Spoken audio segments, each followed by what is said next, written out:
एक व्यक्ति ऑफिस में देर रात तक काम करने के बाद थका हारा घर पहुंचा। दरवाजा खोलते ही उसने देखा कि उसका 5 वर्षीय बेटा सोने की बजाय उसका इंतजार कर रहा है। अंदर घुसते ही बेटे ने पूछा, पापा, क्या मैं आपसे एक क्वेश्चन पूछ सकता हूँ? हाँ हाँ पूछो, क्या पूछना है? पिता ने कहा। बेटा पूछता है, पापा, आप 1 घंटे में कितना कमा लेते हैं? इससे तुम्हारा क्या लेना देना? तुम ऐसे बेकार के सवाल क्यों कर रहे हो? पिता ने झुंझलाते हुए उत्तर दिया। बेटा पूछता है, मैं बस यूं ही जानना चाहता हूं, प्लीज बताइए कि आप 1 घंटे में कितना कमाते हैं? पिता ने गुस्से से उसकी तरफ देखते हुए कहा, 100 रुपए। अच्छा। बेटे ने मासूमियत से सर झुकाते हुए कहा, पापा, क्या आप मुझे 50 रुपए उधार दे सकते हैं?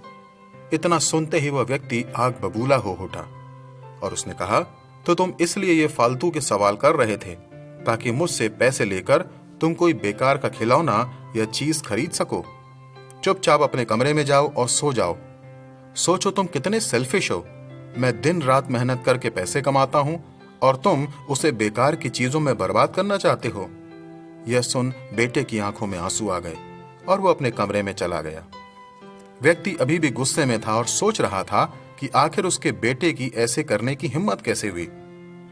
पर 1 आध घंटा बीतने के बाद वह थोड़ा शांत हुआ और सोचने लगा कि हो सकता है कि उसके बेटे ने सच में किसी जरूरी काम के लिए पैसे मांगे हों, क्योंकि आज से पहले उसने कभी इस तरह से पैसे नहीं मांगे थे। फिर वह उठकर बेटे के कमरे में गया और बोला, क्या तुम सो गए? जवाब आया, नहीं, मैं सोच रहा था कि शायद मैंने बेकार में ही तुम्हें डांट दिया। दरअसल दिन भर के काम से मैं बहुत थक गया था। व्यक्ति ने कहा, आई एम सॉरी, ये लो अपने 50 रुपए। ऐसा कहते हुए उसने अपने बेटे के हाथ में 50 का नोट रख दिया। थैंक यू पापा, बेटा खुशी से पैसे लेते हुए बोला। फिर वह तेजी से उठकर अपनी अलमारी की तरफ गया।